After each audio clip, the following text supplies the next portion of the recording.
Alors, je suis ici devant une toile de Evelyn Axel qui date de 1966 et qui s'appelle Érotomobile. C'est une toile qui est assez emblématique de cette époque d'Evelyn Axel, qui est vraiment considérée comme une peintre pop par excellence et en tout cas très grande peintre pop belge. Evelyn Axel est née en 1935 à Namur.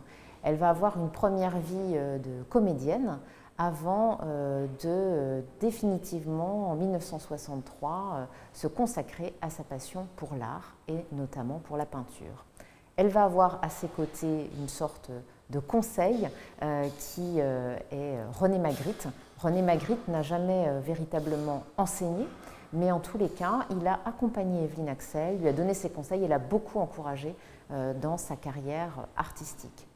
Très vite, Evelyn Axel va trouver sa patte. L'un de ses sujets de prédilection, c'est la place de la femme dans la société. Et notamment, elle va beaucoup peindre finalement un mouvement en profondeur dans cette société de l'époque, c'est l'émancipation progressive des femmes. Et elle-même va peindre à de multiples reprises dans son œuvre et jusqu'à la fin de sa vie la question de l'émancipation des femmes, de la revendication à leur sexualité et à leur désir.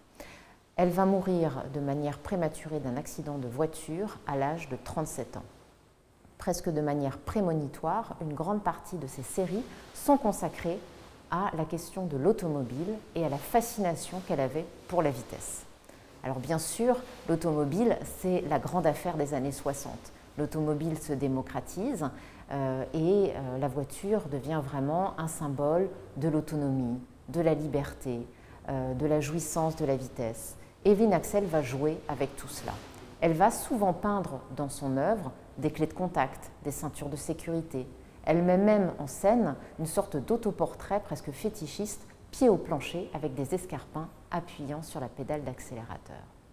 Ici, cette œuvre qui va être remarquée et va recevoir un prix en 1966 dans le Salon de la jeune peinture belge, eh bien, représente une sorte de gémellité ou comme un effet miroir avec ces deux femmes qui semblent flotter dans l'espace, réunies ici dans un baiser, mis en valeur par l'ajout de ce pneu. Le fait de prendre un objet dans le champ du réel et de l'inclure sur la toile, c'est vraiment un geste pop par excellence. Ici, il est recouvert de cette peinture rose qui va tout à coup souligner les deux visages et souligner aussi le léger liseré de rose avec lequel elle va relever la douceur des visages.